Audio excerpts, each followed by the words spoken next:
Hello there, it's Patrina again with Do You Have a Couple Minutes? And today I want to know if you have a couple minutes to talk about relationship progression and change. When it comes to relationships, it's pretty easy for us to see how things change in personal relationships, such as a child being cared for and eventually maybe flipping those roles into maturity and being the adult that is caring for their parents. In our working relationships, there are also shifts and changes, sometimes holding on to the initial scope of a relationship may not be the best thing for that relationship. For example, we're not always going to be the new person with little experience requiring frequent, oversight or direction.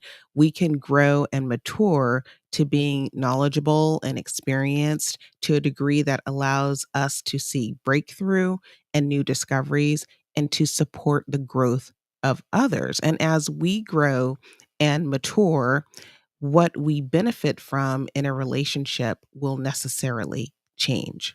When our ability to contribute to a relationship and our needs in a relationship change, the relationship must also grow and change to remain relevant and beneficial, or we'll need to seek to use our skills, our abilities, and our knowledge in other relationships or activities. Kind of take this example of a student who may want to become a scientist. Initially, that student must learn the basics of their specific scientific field, and then they need to apply that knowledge. Practice and experience is going to provide them with new levels of confidence and knowledge that might eclipse what their teacher was teaching them. And then the person that was once in the teacher role may later become an advisor to them, a mentor to them, or maybe just a colleague to them, which meets different needs than that initial student teacher relationship. And likewise, that former student may become the teacher. In the professional work setting, we also have the ability to grow and experience growth. And we need to be mindful that these types of relationships or the relationships that helped us get to a new level of opportunity or success may actually run their useful life cycle, and those relationships may require reevaluation or restructuring. Sometimes we seem to mature in our relationships almost kind of instinctively, and we assume greater scopes of responsibility or new roles. And then there are other times where the relationships don't seem to grow. They seem to be more limited in terms of future opportunity for growth in those relationships. And in those cases, there's going to be greater change that is required.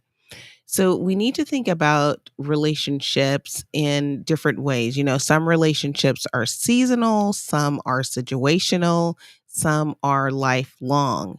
And all relationships have a life cycle, and we need to pay attention and really understand that life cycle and understand our role in those relationships so that they remain relevant and they remain beneficial. If we're being truthful to ourselves and others, we can appreciate that the life cycle of a relationship symbolizes growth, and growth requires change. So I want you to think about your relationships and really define how you serve in those relationships, how you are served in those relationships, and how you can help others in those relationships.